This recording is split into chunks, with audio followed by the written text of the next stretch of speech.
안녕하십니까. 평생투자 파트너입니다. 오늘은 4월 22일 금요일입니다.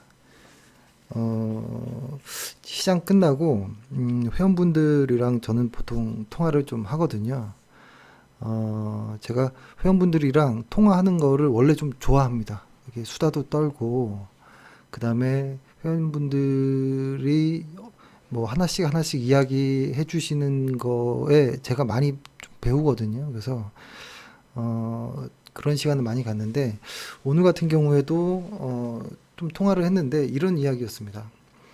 삼성전자를 오늘 신규 매수 1차 매수를 했죠. 1차 매수를 했고, 이것에 대한 가격 구간을 어떻게 좀 설정하느냐, 어느 구간이 좀 어느 정도의 가격이면 좀 저평가이고 어느 정도면 좀 우리가 물량을 좀 덜어내야 될까, 이런 이야기를 좀 했었던 기억이 있고, 그 다음에 더존 비존, 저희도 더존 비존 비중이 많고 지금 계속 하락하는 와중에도 추가 매수를 하면서 비중이 더 많아진, 그래서 이 더존 비존에 대한 이야기도 좀 여쭤보고 봐서 제 생각을 좀 이야기했거든요. 그래서 이런 이야기를 좀 하고, 마지막에 가격의 변동성을 활용하는 이야기도 좀 했던 것 같아요. 그래서 요거를 뭐 짧게 이야기를 좀 하면 좋을 것 같고요. 그리고 한 두 가지만 우선 이야기를 먼저 말씀드리면, 첫 번째는 저의 방송을 한 0.5, 0.5가 아니죠. 1.5배속 정도의 속도 이상으로 유튜브에서는 빨리 감기를 할 수 있거든요. 그걸로 들으면 좀 그래도 잠이 좀 덜 온다고 하니까 속도를 좀 빠르게 해서 들으시면 좀 지루하지 않을 것 같다라는 생각이 들고, 두 번째는 저희가 유튜브에서 종목 이야기를 최대한 좀 안 하려고 했던 게, 저희를 신뢰해 주시는 건 좋은데 저희가 예를 들어서 어떤 종목을 이렇게 가는 종목이 있길래 요 언저리에서 이 종목 좋은 것 같아요, 저희도 매수했어요 라고 하지만, 쭉 가서 만약 저희가 매도를 했어요. 매도할 때는 방송을 안 하잖아요, 저희가 보통. 어, 그러고 나서 이가 이렇게 오잖아요.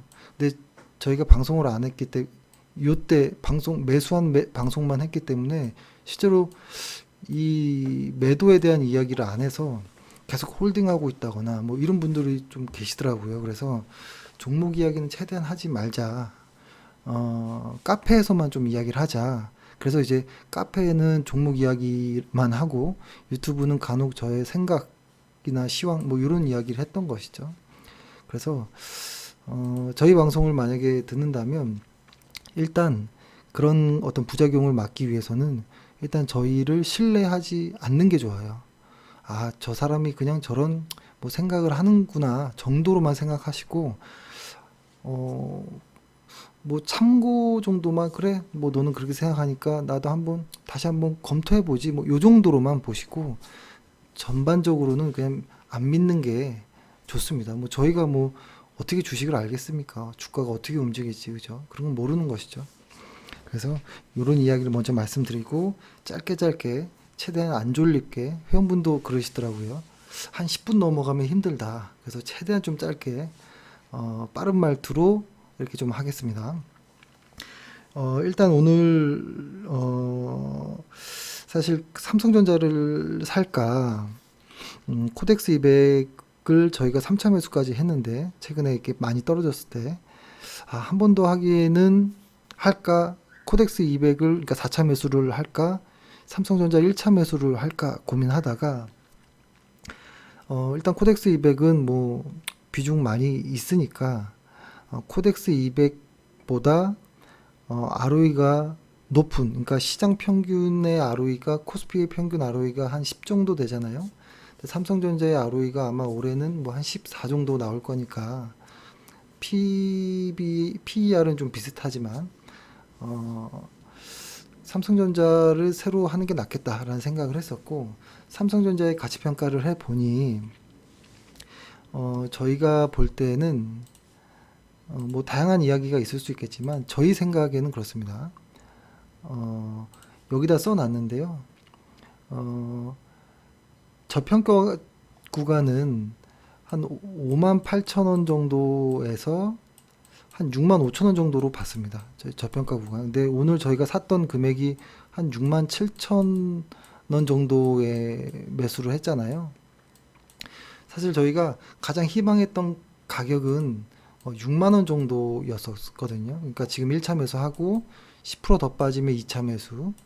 6만 원에서 10%더 빠져서 한 5만 초반 정도에 이렇게 오면 3차 매수. 만약에 여기에서 좀 더 빠진다.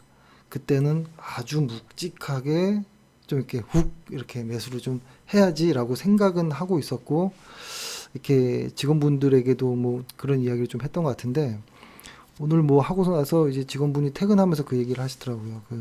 뭐 정확히 기억이 안 나는데, 뭐 드디어 뭐 삼성전자를 매수하셨네요. 뭐 이렇게 하시더라고요. 그래서 저도 이런 이야기를 했고, 그 다음에 만약에 이 언저리 3차 이후에까지 더 빠지면 어떻게 하냐? 집이라도 팔까요? 이렇게 농담식으로 물어보길래, 예, 저는 삼성전자라면 뭐 집 팔아도 되지 않을까 이렇게 생각합니다. 이렇게 얘기했거든요. 근데 그러니까 서로 이제 직장 동료끼리는 그런 이야기를 하죠. 이제, 이런 방송이나 이런 데서는 그런 이야기를 세게 못하지만, 서로 이제, 이야기할 때는 그런 얘기를 하는데, 이렇게 생각할 수도 있잖아요. 만약에, 제가 살고 있는 집이 만약에 1억짜리 아파트예요. 그죠? 그리고 삼성전자 주식 1억이 있어요. 뭐가 더 앞으로 가치가 있을까요? 이렇게 보면. 저는 삼성전자 1억이 더 가치가 있다고 봅니다. 삼성전자가 10% 넘는 ROE를 낸다는 것은 그 정도의 수익을 줄 수 있다는 소리이거든요. 근데 집값이 그렇게까지 줄 수 있을까요, 수익이? 그래서 저는 그런 이야기를 했던 거거든요. 근데 이거를 뭐 너무 고지고대로 이렇게 믿지 마시고, 저희는 그런 생각으로, 어, 삼성전자를 매수했다라는 생각도 했고, 근데 사실 삼성전자가 좋아지려면 코스피가 좋아져야 된다라는 상황도 사실 비슷하잖아요. 근데 코스피가 좋아지려면 뭐 다양한 어떤 코스피를 누르고 있는 어떤 매크로 이슈들이 분명히 있습니다. 근데 그런 부분을 알 수 없고, 저희가 알 수 있는 것만 최대한 코스피와 가장 상한 개수가 높은 좀 것들로만 좀 확인해 보면, 가장 첫 번째는 수출 증가율이겠죠. 그 일평균 수출 증가율과 코스피 지수의 상관 개수가 한 0.8 언저리 정도 되잖아요. 이거는 뭐 거의 뭐 같이 움직인다라는 소리이기 때문에, 수출을 봐야 되는데, 수출이 3월 정도였나요? 저 3월 정도부터 해서 다시 좀 일평균이 좀 좋아지고 있는 이런 구간에 와 있습니다. 그러니까 코스피가 좋아지기 위해선 수출이 좋아야 되는데, 수출이 일단 좋아지고 있다라는 것. 그리고 환율이 1240원 정도인데, 거의 환율의 고점에 온 것 아닌가라는 생각이 들고요. 그리고 삼성전자를 또 이야기해보면, 삼성전자의 밸류에이션이 매우 매력적으로 이제 변하는 구간으로 진입한 것들, 이런 것들로 봐서는, 1분기의 코스피와 2분기 혹은 3분기의 코스피는 좀 많이 달라질 것 같은 이런 좀 생각이 듭니다. 그래서 일단 삼성전자를 뭐 매수했다. 이미 코덱스 200은 세 번 정도 추가로 더 매수했기 때문에 이런 말씀을 드리고, 그 다음에 더존비존 이야기를 좀 해보면, 더존비존이라는 회사에 원래 본업이라는 게 있잖아요. 본업이 있고, 저희가 항상 강조하는 플러스 알파. 이 두 가지가 저는 잘 보는데, 일단 본업이 멀쩡한지, 계속 돈을 벌고 있는지에 대한 것, 그리고 이거를 통해서 플러스 알파, 새로운 어떤 사업을 확장하는지, 뭐 확장이라는 것엔 뭐 여러 가지 의미가 있겠죠. 뭐 어떤 지역을 확장할 수도 있고, 가격이 확장될 수도 있고, 뭐 다양한 것이 있겠는데, 지역과 가격이 다 확장되는 이런 것들, 그러니까 특히 본업을 통해서 확장된다면, 영업이익률이 매우 높아지겠죠. 그래서 그런 의미로 볼 때 더존비존이라는 회사는 최근에 주가가 많이 하락했습니다. 많이 하락했고, 지금 보는 차트는 월간 차트인데요. 사실 본업의 어떤 성장은 의심하지 않고 있고 역시 매출도 계속 증가하고 있는데 코로나 이후 때 어떤 정부 지원금이라든지 요 관련한 것들로 인해서 지원된 뭐 다양한 사업들이 이제는 마감되면서 정상화되고 있거든요. 정상화하고 있고 이미 그런 부분에서 지금의 도전비지원의 하락은 어, 실적이 아닌 PER에 의한 하락으로 좀 보인다라는 생각이 들고요. 근데 이것은 업황이 회복되면 엄청난 속도로 저는 주가 역시도 회복될 거다. 업황이 회복되고 있는 과정이기 때문에 크게 걱정하지 않는다라는 생각이 들고 그 다음에 이 플러스 알파라는 게 매출 채권 팩토리이잖아요. 저는 이 부분을 한 몇 년 전부터 이건 정말 좋겠다라는 생각을 가지고 있었는데, 이제는, 시작이 됐으니까, 여기에 대한 어떤 포커스를 좀 맞출 필요도 있겠다. 다만, 이 본업의 지금 매출이 현재 한 3천억 정도인데, 2021년, 올해는 한 3,400억 정도 될 것으로 보이는데요. 숫자는 틀릴 수 있습니다. 근데 다만 이 플러스 알파가 적어도 한 600억 정도의 어떤, 알파가 생길 것 같은 이런 생각이 드는데, 이 매출채권 팩토리라는 것이, 흔히 이야기하는 어음이 있잖아요. 어음. 그것을 유동화시켜 준다는 건데, 뭐냐면 이런 겁니다. A라는 큰 회사가 있는데요. 이 회사가 어떤 작은 B 회사에게 일을 시켰고 일을 열심히 했어요. 그렇죠? 그래서 무언가를 제공했죠. 대가를 제공했으면 돈이 들어와야 되는데 돈이 아닌 3개월짜리 혹은 6개월짜리 어음을 끊어주는 거예요. 그러면은 이 회사가 이 어음을 가지고 은행을 가서 이제 바꿔야 되는데, 이 회사가 이상하게 은행에 갔더니 뭐 좀 만족스럽지 않은 어떤 뭐 할인율이라든지 이런 것들이 있을 수 있거든요. 혹은 이 은행에서 받아주지 않을 수도 있고, 그렇게 되면은 은행과 혹시 이런 데서도 안 되면 뭐 어떤 사채 시장 뭐 이런 곳으로 이제 가서 이 3개월 6개월짜리 어음을 현금화하죠. 그래서 이것을 가지고 다시 사업에 재투자를 하는데, 이것에 대한 것이 이 3개월, 6개월의 그 시간도 있지만 가장 핵심은 뭐 이런 것이 있습니다. 만약에 이 어음을 은행에다 맡겼더니 그래 돈 뭐 얼마 수수료 떼고 줄게 했는데, 만약에 이 회사가 A라는 회사가 잘못되면 뭐 그러니까 이거죠. 좀 헷갈리게 그려졌는데 어, 여기서 준 어음을 그렇죠? 은행에다가 이제 바꿨는데 그렇죠? 바꿨는데 잘 그 돈을 쓰고 있는데 갑자기 이 A라는 회사, 그러니까 이 어음은 그래서 이 은행은 A한테서 이 어음을 받아야 되는 거잖아요. 그죠? 시간이 지나서. 근데 이 A라는 회사가 갑자기 우리 회사 어려워. 나 돈 못 주겠어라고 하면 이 쭈루루룩 다시 와가지고 은행이 상한 청구를 합니다. 이 B 회사에. 준 돈 다시 뱉어내. 이렇게 되거든요. 이게 제일 힘든 거였어요. 그래서 이런 사건들이 많았죠. 큰 회사가 망함으로써 작은 중소기업들이 다 줄도산나는. 근데 이런 것들을 이제 막아줄 수 있는 게 도전비전에서 하고 있는 매출채권 팩토리라는 거거든요. 지금 현재 시장에서 유통되고 있는 매출채권의 규모가 한 300조 정도라고 하거든요. 이 300조 정도 되는 것에서 첫 번째 목표는 1% 정도인 3조를 목표로 하는데, 여기에서 더존비전이 가지고 가는 수수료, 즉 매출은 한 2% 정도인 한 600억 정도로 예상이 되는 거죠. 근데 이것은 시작이기 때문에 이거는 충분히 커질 거라고 보고요. 여기서 가장 강점은 이겁니다. 이 A라는 회사가 B라는 회사에게 어음을 줬는데 이것을 이 중간에서 더존비존이 여기서 이제 분석을 해서 다른 누군가 뭐 중소기업, 벤처기업 공단이라든지 혹은 뭐 그 미래에셋 캐피탈이라든지 뭐 웰컴저축이라든지 이런 곳에서 대신 돈을 주는 거죠. 여기다가 빚에다 주고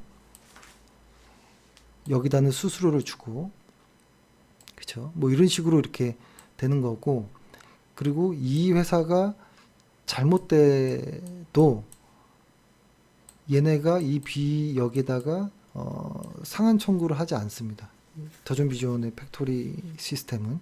그래서 이거는 상당히 저는 큰 사업이 될 가능성이 높다라는 생각이 들고요. 이렇게 되면 더존비존은 그 ERP라는 시장, ERP라는 시장과 금융이 이제 합쳐지는 것이 되는 것이죠. 그렇게 되다 보면 이 금융이 ERP보다 더 커질 수도 있습니다. 이 ERP는 일단 저희가 이 더존비전을 좋게 보는 이유는 아직까지 주가가 계속 하락하는 고점 대비 70%가 하락했음에도 불구하고 더존비전을 좋게 보는 이유는 이 사업 비즈니스를 대체할 회사가 아직 없습니다. 한국에는. 그래서 시장이 좋아지면 이건 회복되는 것이고 다 회복되는 거라 크게 걱정하지 않고요. 대체하거나 경쟁자가 있으면 그때는 좀 움찔되겠죠. 근데 업황과 이런 매크로 이슈로 인한 어떤 흔들림은 지나갈 수 있는 거라고 보고요. 근데 우리가 주목할 건 금융, 이 부분을 좀 집중해서 봐야겠다라는 생각을 합니다. 여기가 저는 핵심이라고 보고요. 지금이 아주 좋은 초입이다. 관심 가질 더존비전에 이런 생각을 합니다. 근데 이제 여기서 이제 한 1, 2분 잠깐 짧게만 이야기해 보면 우리가 이제 이 두 가지에 대해서 항상 고민합니다. 실적과 주가에 대한 어떤 이 사이에서 고민을 많이 하는데요. 우리가 알 수 있는 것, 최대 알 수 있는 것은 실적입니다. 예를 들어서 미래를 알 수 있는 것은 그나마 실적인 것 같아요. 뭐냐면 앞으로 10년 동안 꾸준히 잘했던 회사는 단 3개월 혹은 6개월 정도까지도 크게 뭐 문제가 없다면 잘 될 수 있습니다. 근데 다만 10년 동안 쭉 잘해도 2, 3년 후에 잘 될지 안 될지는 모를 수 있지만 10년 동안 쭉 잘해 왔으면 앞으로 1분기, 한두 분기 정도는 계속 큰 변수만 없다면 이어질 수 있거든요. 그런 좋은 분위기가. 근데 주가라는 것은 앞으로 10년 동안 쭉 좋더라도 1, 2분기 앞은 알 수 없다. 이거든요. 그러니까 여기서 우리가 생각해야 될 거는 실적과 주가가 있다면 이 주가는 우리가 알 수 없다라고 인정해야 되는 것이고 한 발 더 나가면 알 필요 없다 정도까지도 가야 된다는 것이죠. 다만 지금의 가격이 주가 대비 싼지 비싼지를 구분하는 정도로만 접근하는 게 좋을 것 같다는 생각이 드는데요.